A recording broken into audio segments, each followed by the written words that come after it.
Hi, attorney. Good day, classmates. So I will be reporting again another case under Article 1245 or Dacian in payment.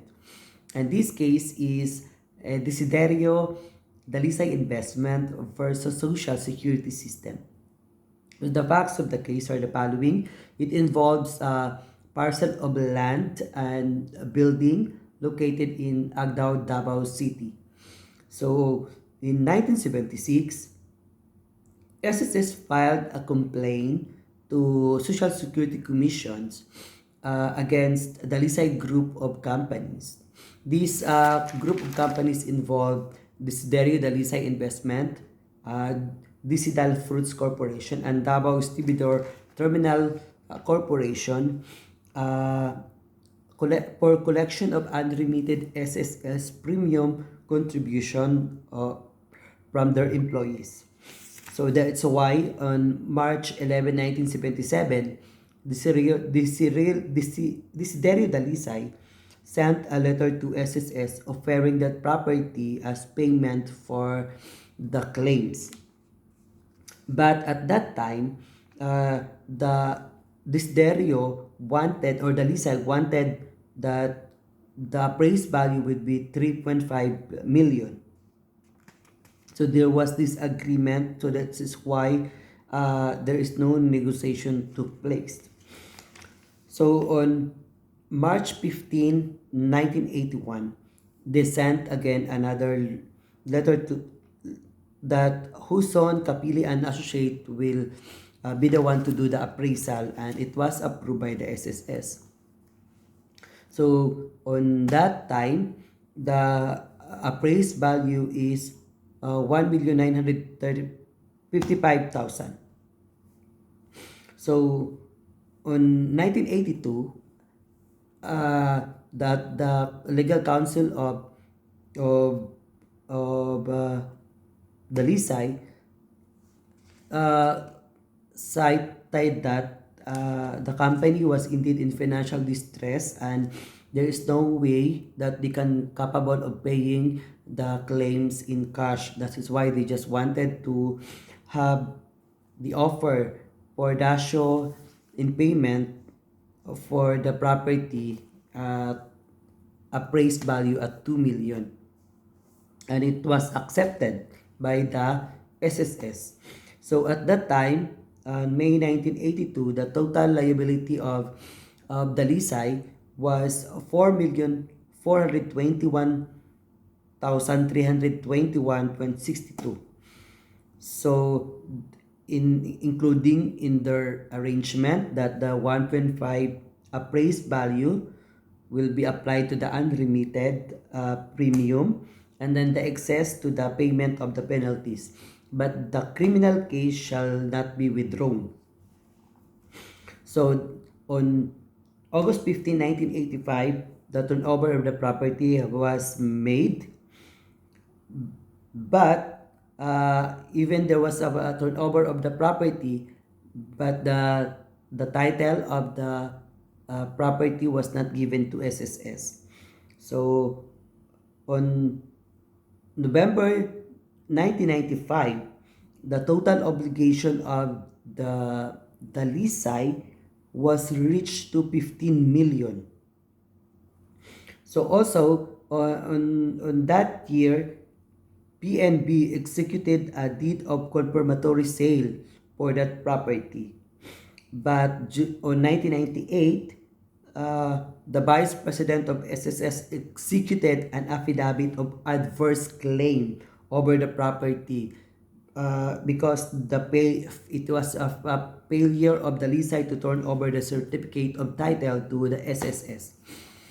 So since the Dalisay claimed that there was no dasher in payment perfected, they want to offset their account to SSS from the rental of the property from 1982 to the present, which according to their computation reached 34 million.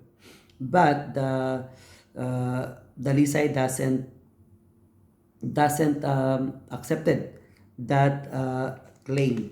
So that's why they filed a case against SSS. And according to the RTC, no perfected dash in payment, and SSS has no legal personality to own or possess the occupied property. And the Supreme Court reversed or set aside this. The Court of Appeal set aside this decision. So they appealed it to the Supreme Court. So the Supreme Court, the issue in this case was whether or not there was a perfected dation in pago. According to the Supreme Court, yes, there was a perfected dation in pago, and according to Article 1245, dation in pago governed by the law of sales. That's why in this case, the Supreme Court enumerate the stages of contract of sale, applying the case that they claim that there was a perfected dation in pago. So one of the stages of the contract of sale is the negotiation. This is from the time the parties indicated the interest to the time the contract is perfected. So in this case, since without OTA evidence of among opposition to the offered 2 million price coming from the company, it could have been communicated to the SSS after the completion of 1982 meeting, plus the fact that Vice President even informed SSS that they will be turning over the property to the latter. So Supreme Court are sufficiently convinced that the contrary to petitioner's claim that the attorney Cabariguis acted within the scope of his authority given to him, which includes the offering of the properties at 2 million.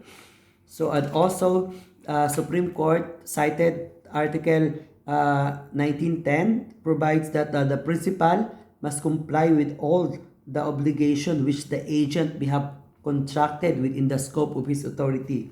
So this, plus the absence of any allegation or proof that SSS relied upon attorneys Cabarugi's action is in bad faith, Supreme Court convinced that the corporation bound itself to the said representation and agreements reached during the meeting via implied ratification. So, in short, there is a negotiation perfected of contract in this time. So, number 2 is the perfection. This time is the concurrence of the essential elements of the sale, and also the meeting of minds of the parties, and as to the object of the contracts and upon the price itself. So in this case, the court cited the rule of Manila Metal Container Corporation versus PNB that says that a qualified acceptance or one that involves a new reciprocal constitute a counter offer and rejection of the original offer. And also the cited here also that the contract of sale is perfected by mere consent upon a meeting of minds on the offer and acceptance thereof based on the subject matter, price, and the payment of the price. So having settled that the parties were in agreement as to the price, that the acceptance by SSS was in fact unqualified, so the court also convinced that the parties indeed have a perfected contract. And the number 3 is consummation. This begins when the parties perform their respective undertakings under the contract of sale. So there is a consummation. So accordingly, the ownership of the thing sold is acquired only upon delivery to the buyer. So the turnover of the properties to the SSS was tantamount to delivery, or the tradition effectively transferred the real right of ownership over the property from Dalisay to SSS. So in this case, there was a perfected dasion in pago. Thank you.